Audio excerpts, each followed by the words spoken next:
बिस्मिल्लाहिर्रहमानिर्रहीम। अस्सलामु अलैकुम वरहमतुल्लाहि वबरकातुहू। उसी दौर में इब्न अलक़मी के दो कासिद हिलाकू ख़ान की खिदमत में इब्न अलक़मी का पैगाम पहुँचाने के लिए मंगोलियों के मरकज़ी शहर कराकरम में दाखिल हुए। हिलाकू ख़ान को जब इब्न अलक़मी के कासिदों के आने की इत्तला दी गई तो उसने उन्हें पेश करने का हुक्म दिया।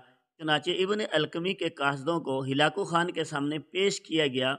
उन कासिदों ने इब्न अलक़मी का एक ख़त हिलाकू ख़ान की खिदमत में पेश किया। मुअर्रिख़ीन कहते हैं कि हिलाकू ख़ान ने इब्न अलक़मी का ख़त सुना। ये पहला ख़त था जो इब्न अलक़मी की तरफ से हिलाकू की तरफ भेजा गया था। और साथ ही मुअर्रिख़ीन ये भी लिखते हैं कि हिलाकू ख़ान ने इब्न अलक़मी के उस ख़त पर कोई ज़्यादा तवज्जो न की।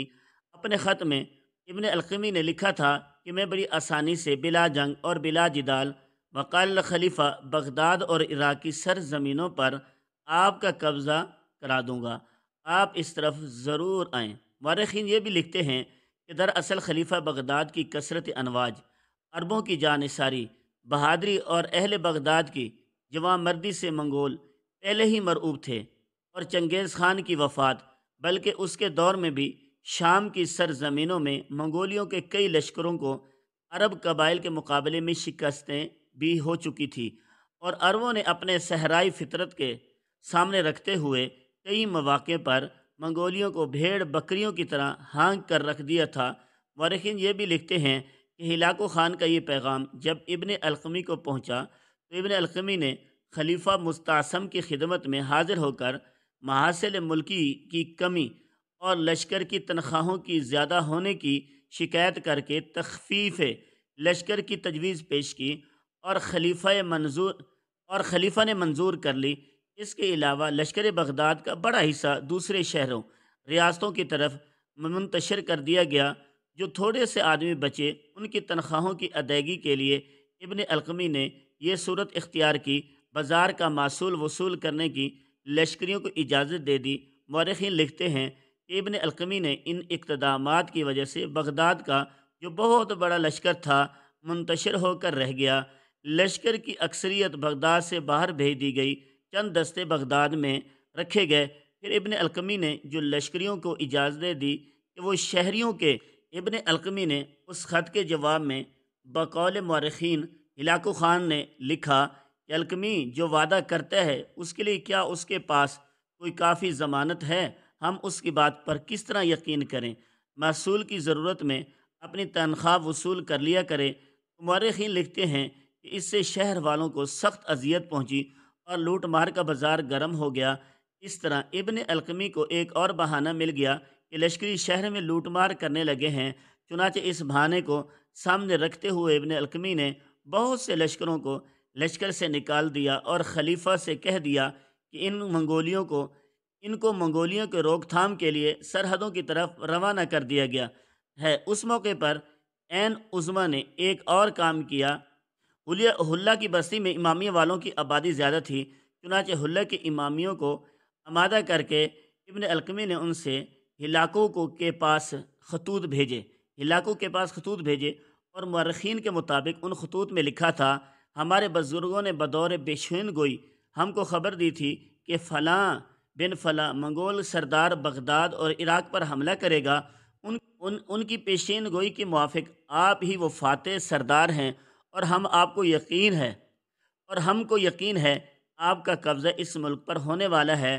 लिहाजा हम क़ब्ल अज़ वक्त अपनी फरमा बरदारी का इकरार करते हैं और आपसे अपने लिए अमन तलब करते हैं। चुनांचे हल्ला नाम की बस्ती को जो लोग हिलाकू की खिदमत में हाज़िर हुए, मुअर्रिख़ीन लिखते हैं कि हिलाकू ने उनके कासिदों को बखुशी अमन नामा लिख कर दे दिया था। जिस वक्त हिलाकू ख़ान इब्न अलक़मी के कहने पर मुसलमानों के इलाकों पर हमला आवर होने के लिए पल तोड़ रहा था, उन्हीं दिनों एक और इनकलाब उठ खड़ा हुआ और वो ये इनकलाब बरकई ख़ान की तरफ से था। बरकई ख़ान चंगेज़ ख़ान के सबसे बड़े बेटे चोची का बेटा था। चोची के दो बेटे थे, बातू और बरकई ख़ान। चोची को मगरिब का इलाका जहाँ दरिया लगता था, दरियाए यूराल बहते थे, मिला था। दो बेटे थे, बातू और बरकई ख़ान। चोची को मगरिब के इलाके जहाँ दरिया लगते थे جو رال بہتے ہیں ملا تھا چوچی کی موت کے بعد، اس کا بڑا بیٹا برکائی خان کا بڑا بھائی باتو ان علاقوں کا حکمران بنا۔ باتو خان اور برکائی خان میں اتفاق اور پیار تھا۔ باتو خان بڑی عیش و عشرت کی زندگی بسر کرنے کا عادی تھا۔ جب وہ شراب پیتا تھا تو وحشی ہو جاتا تھا اور ساز و سامان بجتے تھے، اس کی عام تلائی ہوتی تھی، مگر اب بھی ان میں چنگیز خان کے دور کی طرح گھوڑیوں کا دودھ بھرا ہوا تھا۔ اس کی 16 بیویاں تھیں، اور جب وہ کبھی اپنے لشکر کے ساتھ پیش قدمی کرتا تو اس کے متحرک پروں کے ساتھ ساتھ اس کی وہ 16 بیویاں اپنے جھگڑوں میں سفر کرتی تھی۔ اس کی 16 بیویوں میں سے کافی اولادیں تھیں، اور ان سب کے نام باتو خان کو خوب یاد تھے۔ باتو خان یعنی برکائی خان کے بڑے بھائی کے حکم سے دریائے وولا کے کنارے ایک شہر آباد کیا جس کا نام سرائے رکھا گیا۔ اس شہر کی فصلیں کچی تھی جن کے اندر خیموں کا شہر آباد کیا گیا تھا۔ اس شہر مشرق اور مغرب کے تاجر آتے جاتے رہتے تھے، جس کی وجہ سے یہ بہت بڑی تجارت گاہ بن گیا تھا۔ بہار کے موسم میں باتو خان دریائے وولا کے بائیں کنارے پر زندگی بسر کرتا۔ چنگیز خان دور کی طرح وہ اس بات کی بڑی احتیاط کرتا تھا کہ اپنے گندے ہاتھ بہتے پانی میں نہ دھوئے، کیونکہ اس سے پانی کی ارواح ناراض ہو جاتی ہے، لیکن اس میں بڑا مزہ آتا تھا کہ اس کے قربا اندام جسم پر کنیز ملک ملیں۔ اس کے سر کے پیچھے 2 موٹی موٹی چونٹیاں ہوتی تھیں جن میں قیمتی جواہرات گندے ہوتے تھے۔ وہ گٹھیا کا مریض تھا، اور گٹھیا سے متروم مخنون میں کرمزی کپڑے کی چونٹیاں چنی ریشم کے زیب جام ہوتے تھے، اور بھیڑ کی کھال کے لباس میں بہت زیادہ پسند کرتا تھا۔ ماضی کی طرح اس کے قبضے میں اب بھی تلوار تھی جسے وہ خوب استعمال کرتا تھا۔ اس کی تلوار کا قبضہ کہتے ہیں چاندی کا تھا۔ اس کے کمر بند میں طلائی مہر لٹکے ہوئے جگمگاتے رہتے تھے۔ اس کے سر کی مڑی ہوئی ٹوپی پر موتی جڑے ہوتے تھے۔ باتو خان اپنے خان کی طرح سے بالکل آزاد تھا، اور منگولیوں کے مرکزی شہر قراقرم سے خود مختار اور آزادی کی زندگی بسر کرتا تھا۔ باتو خان کے بعد اس کا بھائی برکائی خان مغرب کے ان علاقوں کا خاقان بنا۔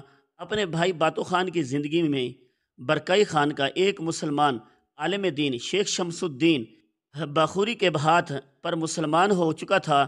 اس زمانے میں شیخ شمس الدین باخوری بخارا میں مقیم تھے۔ انہوں نے اسے اسلام کی دعوت دی تو اس دعوت کے جواب میں برکانی خان مسلمان ہو گیا تھا۔ شیخ شمس الدین باخوری نے برکائی خان کو وصیت کی وہ خلیفہ بغداد کو اپنے اسلام قبول کرنے کی اطلاع کرے، خیر سگالی کے خطوط انہیں لکھے، اور ہمیشہ خلیفہ کا حلیف اور اتحادی بن کر رہے۔ برکائی خان نے شیخ شمس الدین باخوری کی ہدایت کو قبول کر لیا تھا۔